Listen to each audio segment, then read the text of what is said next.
Life. میں سمجھتا ہوں اس پہ تو کسی بات کسی شخص کو کوئی اختلاف نہیں. ویسے جموں کشمیر کے اندر جو آج آپ نے محفل سجائی ہے، میں جس وقت سے آیا ہوں میں نے 2 مقررین کو یہاں پہ سنا ہے یہاں پہ ایڈریس کرتے ہوئے. آپ نے اس فکری نشست کا انتخاب کیا، لیکن ان میں سے کسی سنگل مقرر نے، ان 2 مقرر، مجھے پہلے مقررین کا تو نہیں پتا، کسی سنگل مقرر نے مقبول بٹ صاحب کا کوئی سنگل کول یا کوٹیشن یا ایجوکیشن یہاں پہ ہمارے ساتھ شیئر نہیں کی. حالانکہ آپ نے یہ جو فکری نشست جو ہے ایسا بھی بیٹھے ہیں ساری میں آپ کا نام نہیں لے سکتا، تو راجہ کریم صاحب صاحب کو خوش آمدید کہتے ہیں. تو یہ حریت پسند کے سارے لوگ جو نے اپنی ساری عمر جو ہے، اور جو خالد انصاری صاحب ہمارے بزرگ، ہمارے منٹور، اور میں سمجھتا ہوں میں کل بھی ناصر بھائی سے ہی بات کر رہا تھا کہ من کا یہ آفس ہے جہاں سے ہم نے سیکھا ہے زندگی کا سلیقہ سیکھا ہے. تو بات یہ ہے کہ دونوں مقررین نے کوئی ہمیں کوئی ایسی بات شیئر نہیں کی جس سے ہمیں مقبول بٹ صاحب کی پرسنالٹی کے بارے میں کوئی آگاہی ہو سکے. تو جو فکری نشست آپ یہاں پہ کرتے ہیں، آڈینس کرنا ایک شاید میں سمجھتا ہوں آسان ہی کام ہے سیاسی ورکرز کے لیے، لیکن جس آپ مضمون کا انتخاب کرتے ہیں اس پہ کم از کم وہ لوگ ضرور چناؤ کریں جو اس شعبے میں یا اس ٹاپک پہ جو ہے مہارت رکھتے ہیں.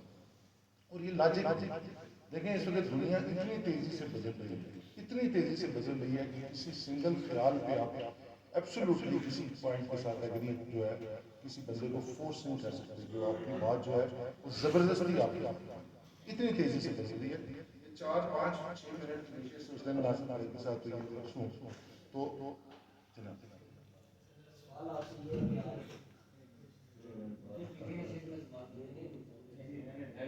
میں تو 4 منٹ آپ کی ڈبا اٹینڈ کر کے پھر چلے جاؤں گا. سوالات اور نشست رکھیے گا. میں جو یہ بات شیئر کرنا چاہتا ہوں، ہمارے بڑے بھائی ہیں میرے ناصر صاحب اور ان کی ساری فیملی، بڑے بھائی جو ہیں وہ میرا خیال ہے میرے بڑے بھائی ان کے کلاس والے تھے، یہ پوری فیملی. میری سسٹر بہت ہو گئی ہیں اس فیملی کے ساتھ ہمارا، میری اپنی فیملی ہم نے یہاں سے جلا پائی ہے اپنے خیالات. تو میں جو بات آپ سے کرنا چاہتا ہوں، 5 6 منٹ کی انہوں نے مجھے ایک چیز شیئر کی پرسوں ان کے آفس میں مجھے بیٹھنے کا صبح صبح اتفاق ہوا. مصروفیت کا دن تھا، ان کو دیکھ کے ہم کہیں آگے سفر تو نہیں کر سکتے جہاں پہ یہ بیٹھے ہوئے. تو میں نے ان کی جو باتوں سے اخذ کی ایک بات وہ یہ کی کہ ہم شاید پتھر کے دور میں بھی جی رہے ہیں. جس جگہ کی انہوں نے بات امریکہ کی سنائی نا، مجھے یہ محسوس ہوا، اور یہ بات آج ہم ایک پروگرام میں وہاں پہ شیئر کر رہے تھے بنگلورو میں، ہمارے بشیر مراد صاحب ہیں. یہ بات میں نے ان کے ساتھ شیئر کی. آپ کو پتہ ہے بڑے ماشاء اللہ اسکالر، مطلب وہ بڑے زبردست رائٹر ہیں بشیر مراد ایڈوکیٹ ہیں. تو میں نے کہا کہ ایک انہوں نے واقعہ سنایا وہاں پہ کہ ہمارے ججز جو ہیں فلاں جو ہے وہ کوٹیشن تھی، تو ساتھ ہی میرے مرزا اقبال جلال صاحب بیٹھے ہوئے تھے، تو وہ ساتھ ایک اور ہمارے پرانے ٹیچر بیٹھے ہوئے تھے. انہوں نے اپنا ایک واقعہ شیئر کیا کورٹس کا کہ میں نے فلاں جج کے پاس میرا کیس لگا ہوا تھا، یار اس نے سفارش سن لی ہے، اس نے اسی پارٹی سے یہ جو ہے نا وہ کوئی انفلوئنس ہو گیا، کسی نے کوئی ایکوزیشن کی تھی کہ اس نے پیسے بھی دیے ہیں. تو میں نے انہیں ناصر صاحب کی کوٹیشن کی، ان کا ریفرنس دیا. میں نے کہا انہوں نے بات سنائی ہے کہ امریکہ کے فلاں شہر کے اندر وہاں پہ انہوں نے اے آئی بیس جو ہے وہ ججز اپوائنٹ کر دیا، روبوٹک ججز. اب مثلا ایک جج ہے، اس کے پاس آپ ایک وکیل ہے، وہ اچھی دلیل دیتا ہے تو وہ اس کے جذبات پہ حاوی ہو سکتا ہے، متاثر ہو سکتا ہے. ایک موکل جو ہے یا ایک وکیل اپنے آنسو نکالتا ہے کورٹ میں تو جو ہے وہ متاثر ہونے کا اس کا خطرہ ہے جج کا. تو انہوں نے جو بات سنی، انہوں نے کہا کہ ایسے رپورٹس بناتی ہیں ججز تو جذبات سے حاوی ہوتی ہیں، اور ملٹی ڈائمینشنل سلوشنز ہیں. یعنی ایک پروپوزیشن ہے، اس کے دنیا کے اندر جو ممکنہ حل ہو سکتے ہیں وہ حل جو ہے وہ کیس کے اگر پروپوزیشن آپ اس کورٹ میں لے کے جاتے ہیں جہاں پہ روبوٹک جج لگا ہوا ہے تو وہاں پہ اتنی سوسائٹی اتنی جمپ کر دی. تو آپ میں ایک اور بات یاسین ملک صاحب کو پوچھنا ہے، جب آپ نے یہاں پہ ایک بات کی 5 فروری کے حوالے سے، آج صبح کسی ایک دوست نے میرے واٹس ایپ پہ کلپ بھیجا ہوا تھا، اگر آپ کہیں گے تو میں آپ کو وہ بھی شیئر کر سکتا ہوں.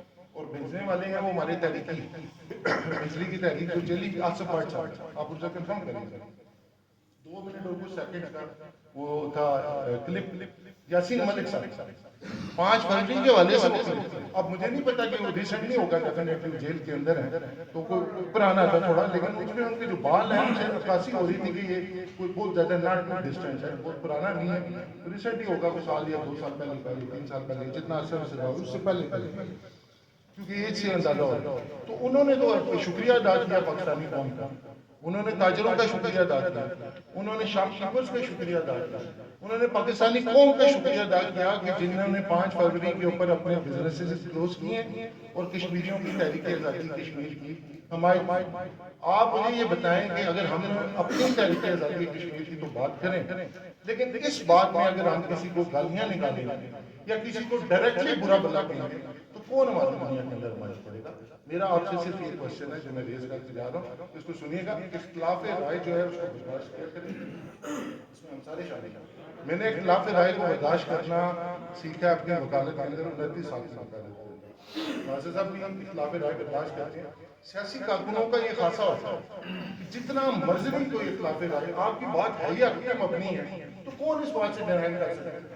جب کوئی قوم سیلف ڈٹرمنیشن کا اور آزادی کا فیصلہ کر لے جینوئنلی، تو کوئی بندہ اور کوئی ملک یا کوئی قوم دوسری جو ہے اس کی آزادی کو روک سکتی ہے۔ اور یہ جو ریسنٹ واقعہ آپ کے سامنے غزہ کا ہے، اسرائیل کو تسلیم کر رہا تھا سعودی عربیہ، طے ہو گیا تھا، ڈکلیئر کرنے والے تھے، اس لیے غزہ کی بات شروع ہوئی۔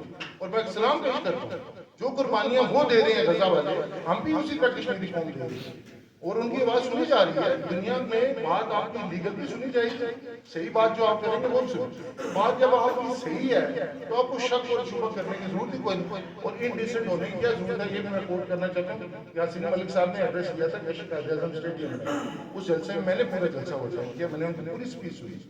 انہوں نے کہا ہمارا جب کاز ہی صحیح ہے، جسٹ کاز ہے، تو ہمیں انڈیسنٹ ہونے کی ضرورت ہے۔ بہت شکریہ۔